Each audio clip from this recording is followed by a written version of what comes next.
Notícias de última hora direto de Donbass. Primeiro, explodem protestos na Ucrânia. Segundo, a Ucrânia, ou melhor, o regime de Kiev, praticamente declara guerra. E não é contra qualquer um. Não estamos falando aqui da Federação Russa ou de Vladimir Putin. É contra os Estados Unidos e, portanto, quase que diretamente contra Donald Trump e sua administração. Já já a gente comenta isso porque ainda vai dar muito o que falar. Pode até ser o primeiro prego, se o Ocidente quiser aproveitar essa chance para finalmente se livrar de Zelensky, no caixão do ainda presidente ucraniano, embora já extremamente deslegitimado. Mas antes disso, duas notícias que eu não consigo segurar, porque veja só, ponto número 1. Aqueles aviões Mirage 2000 que a França enviou para a Ucrânia, que sinceramente, olha, não passavam de sucata. A França apenas seguiu o exemplo de vários outros países do Ocidente. Até a Austrália entrou nessa agora, que basicamente estão se livrando dos restos. Perdoe a redundância, dos restos que tinham nos seus depósitos militares. E ainda tentaram, com isso, prejudicar a Federação Russa. E o pior, enriquecer às custas de um país que, no fim das contas, em algum momento vai deixar de existir. Seja porque não vai sobrar mais homens, seja porque não vai sobrar mais território. Porque sim, de fato, ao Ocidente nunca importou nem a Ucrânia, muito menos sua população. Pois bem, esses bons aviões já estão se saindo bem em combate. Praticamente, eu diria que estão a favor da Federação Russa. Estão combatendo, porque estão contribuindo para eliminar tropas ucranianas quase com a mesma eficácia que os aviões da Federação Russa. Porque veja, e isso se o piloto não era da OTAN, porque aí seria a OTAN lutando contra ela mesma. Porque veja, acontece que, ao entregar sucata, essa sucata mal conseguia se manter no ar. E o avião, o primeiro Mirage 2000, de fato acabou caindo há apenas algumas horas. Isso aconteceu porque parece que ele tinha algumas falhas.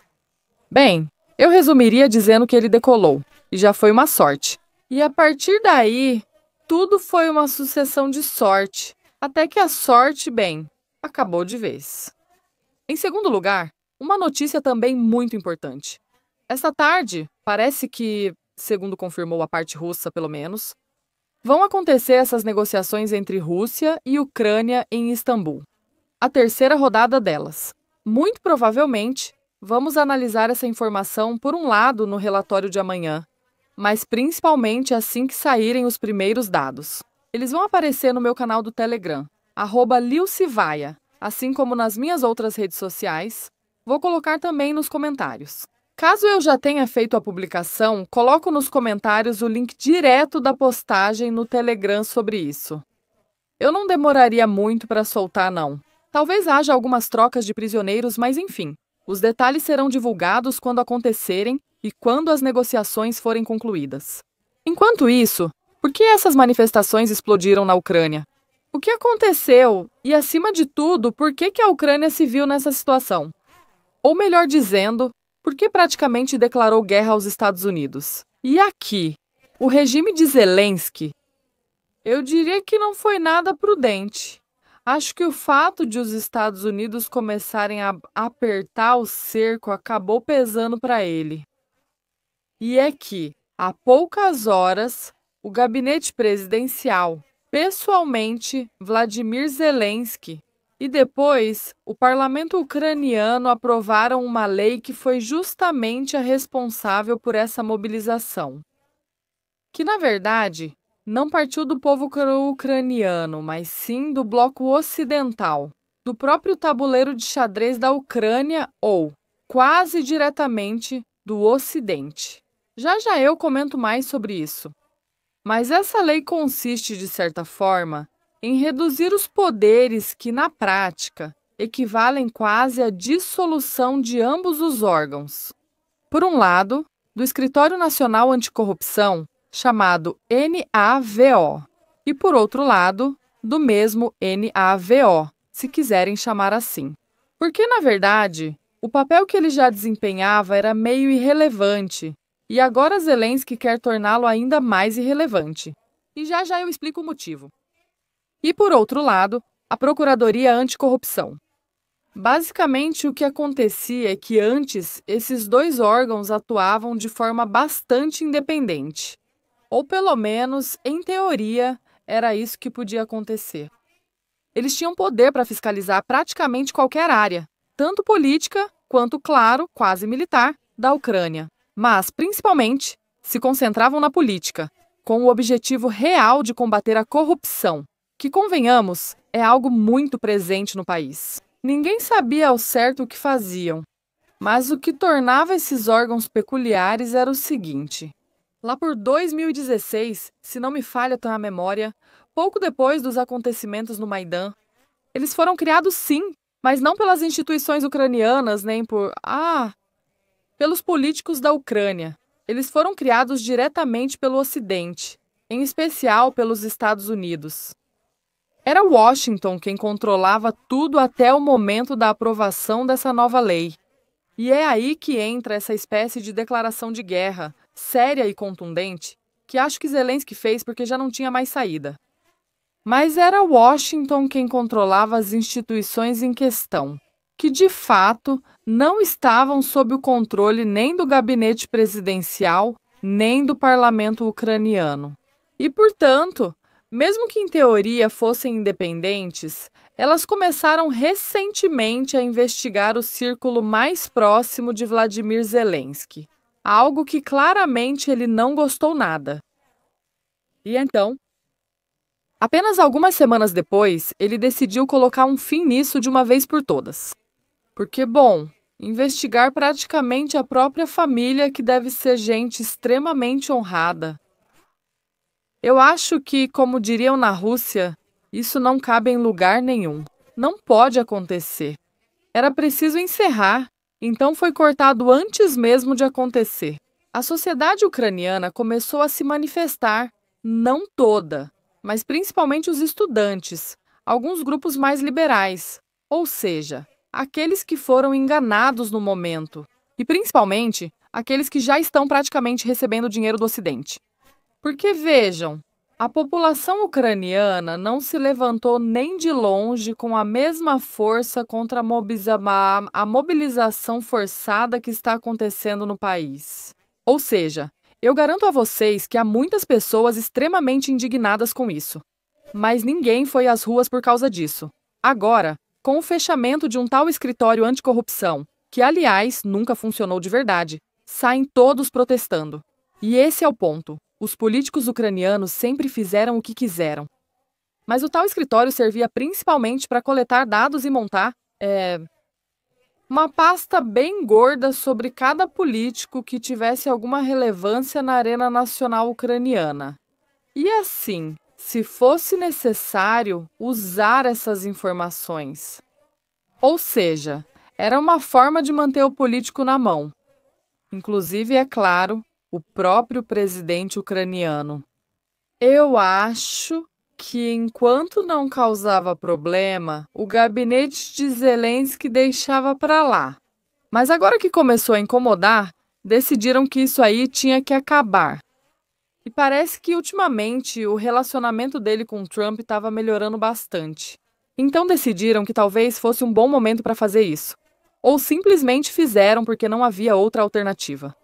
Porque, repito, as investigações já estavam cercando o círculo mais próximo do presidente ucraniano.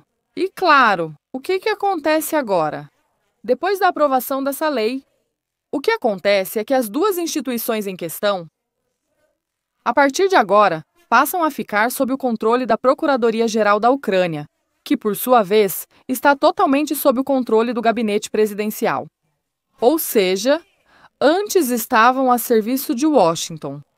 Agora passam a estar diretamente sob o controle absoluto, ou quase isso, do gabinete presidencial. E, portanto, passam a servir quase pessoalmente a Zelensky. Vamos ver, porque essa vai ser a parte mais interessante. Qual vai ser a reação dos Estados Unidos? Porque agora O Ocidente já fez seu movimento e colocou nas ruas todos aqueles grupos que mantêm justamente para ocasiões como esta. Vale a redundância, quando é preciso causar uma confusão específica no país. Estamos falando aqui da Ucrânia, neste caso. Mas veja, no gabinete presidencial também não eram ingênuos. Eles já estavam esperando, quase prontos. Tenho certeza de que estavam em um bunker, observando para ver se a revolta começava antes da aprovação da lei. Ou seja, deixaram a informação vazar e ficaram de olho na reação. E no momento em que perceberam que não seria algo tão massivo, disseram: "Vai em frente, pelo menos minha família está segura." E seguimos roubando, agora para valer mesmo. Olha, isso. Duvido muito que o gabinete do Trump vá deixar o Zelensky fazer isso impunemente. Bom, ele já fez, mas não acho que isso vai passar sem resposta, mesmo que seja algo indireto. Eu adoraria saber a opinião de vocês sobre isso. Por que é que ele lançou uma indireta, praticamente um desafio direto na cara dele? De forma não só direta, mas também bastante evidente. E isso é uma das coisas que o presidente dos Estados Unidos mais detesta. Vamos ver o que acontece a seguir. Mas o regime de Kiev, ao que parece, está entre a cruz e a espada com essas investigações. E, acima de tudo, a partir de agora, caso o Ocidente, especialmente os Estados Unidos, queira se livrar da mala ucraniana, pode usar isso como o primeiro passo. Afinal, a mídia ocidental já começou a dizer que a Ucrânia está dando seu primeiro golpe na democracia, como se houvesse de fato alguma democracia real na Ucrânia. Mas claro, se depois disserem que não vão mais enviar armas à Ucrânia, informações sobre isso vocês encontram no meu canal do Telegram. Que bom! Os sistemas Patriot, por exemplo, vão levar cerca de 8 meses para chegar. E isso é só um deles. Mas enfim, de um jeito ou de outro, os Estados Unidos podem tirar proveito disso, principalmente no longo prazo. Alguns meses depois, deixando o tempo passar e abandonando a Ucrânia aos poucos, é uma possibilidade. Olha, eu não acho que eles vão abandonar a Ucrânia agora, mas vamos ver. Trump, às vezes, é totalmente imprevisível.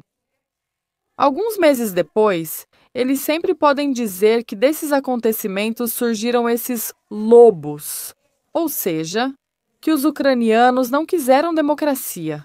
Fecharam todos os escritórios anticorrupção.